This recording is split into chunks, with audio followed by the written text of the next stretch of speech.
This is RadioFire.com. Yours truly, Diamond K, in here. Thank you for joining me. Thank you for logging in. Glad to speak with you.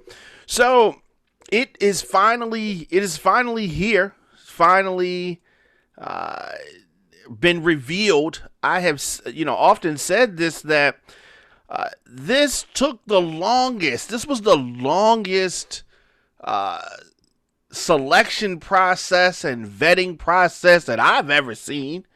It doesn't normally take this long to decide who you're going to pick. But Joe Biden has made it official. He has named California Senator Kamala Harris as his running mate. Moments ago, the first black woman to compete on a major party's presidential ticket.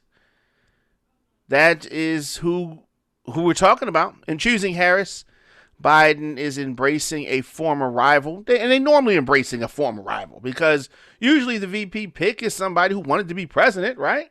And the presidential pick is usually, somebody that they tussled with. She tussled with him.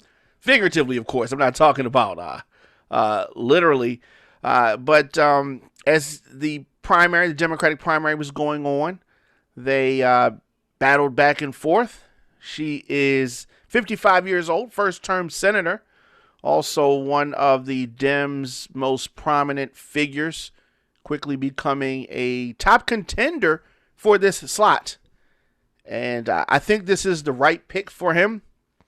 This is the right pick based on who's left. Of course, my ideal pick is Michelle Obama. But if you can't have Michelle Obama, this is a very good consolation prize.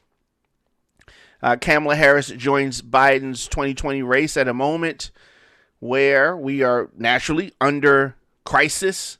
Coronavirus pandemic has claimed the lives of more than 150,000 Americans, and of course more throughout the world. Business closures and disruptions from this pandemic have really caused an economic collapse. Unrest coming from protest over racism and police brutality. The country is a mess. Trump's uneven handling of this crisis has given Joe Biden an opportunity. His selection of Kamala Harris is another opportunity. And her record as far as California Attorney General and the District Attorney in San Francisco was heavily scrutinized during the primary. And it turned off some younger black voters and some liberals who just saw her as another pawn in the systemic racism of the legal system, and somebody who has protected police brutality. She was looked at as that, and I think that any prosecutor is going to get those kind of looks. So she tried to strike a balance on these issues. She said that she is a progressive prosecutor.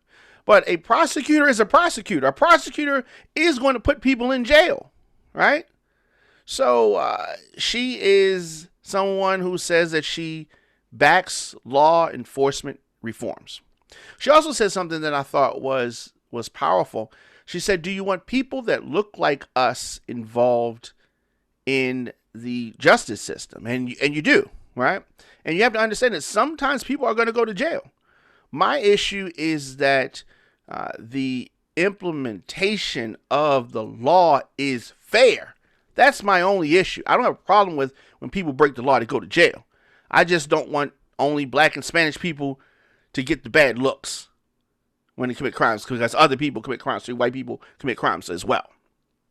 So Joe Biden's search for a VP candidate, his VP running mate, was exhausting. Okay, included Elizabeth Warren and Val Demings, Karen Bass, Susan Rice, who I really like Susan Rice as well, Keisha Lance Bottoms, and others.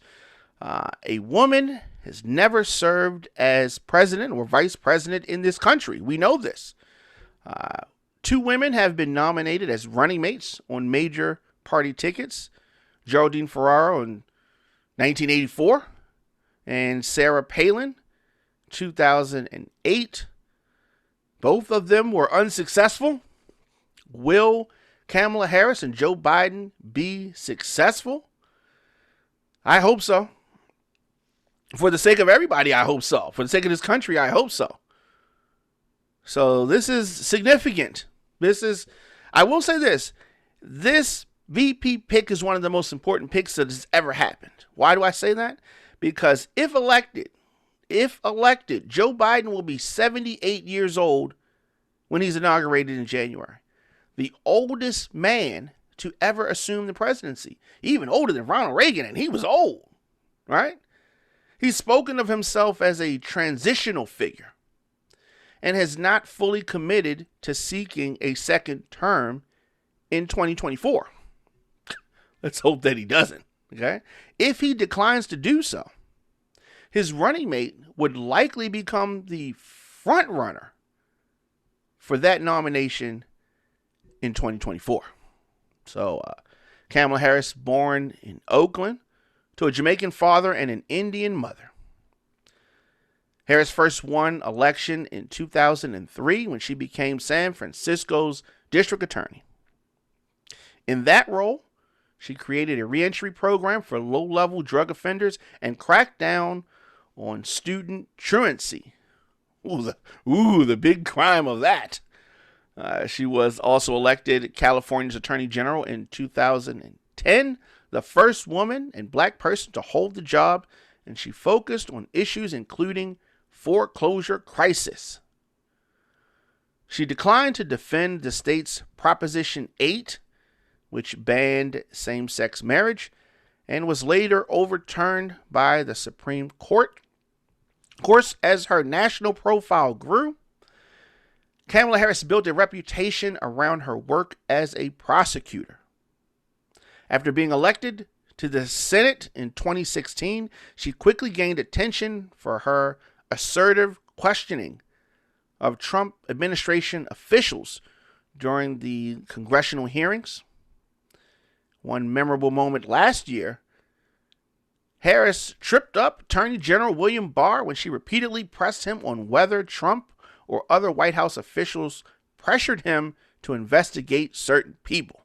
She is a skilled attorney. So her talents as a lawyer are definitely well stated. She launched her presidential campaign in early 2019 with the slogan, Kamala Harris for the people. And she was one of the highest profile contenders in the very crowded Democratic primary and attracted over 20,000 people to her first campaign rally in Oakland. So we're definitely going to be hearing more about this. The Democratic convention is next week, and we are going to be broadcasting coverage of that live and streaming live during that very important event, as well as the Republican event later on this month. We'll be doing the same thing. I'm very excited. Congratulations to Kamala Harris and Joe Biden for finally pulling the trigger. My goodness. Let me know your thoughts in the comment section. Instagram, Facebook, Twitter, LinkedIn, TikTok, at The Diamond K Show, at Radio on Fire. Of course, wherever you are hearing or seeing this broadcast, hit the subscribe button. Also, visit youtube.com/DJ Diamond K.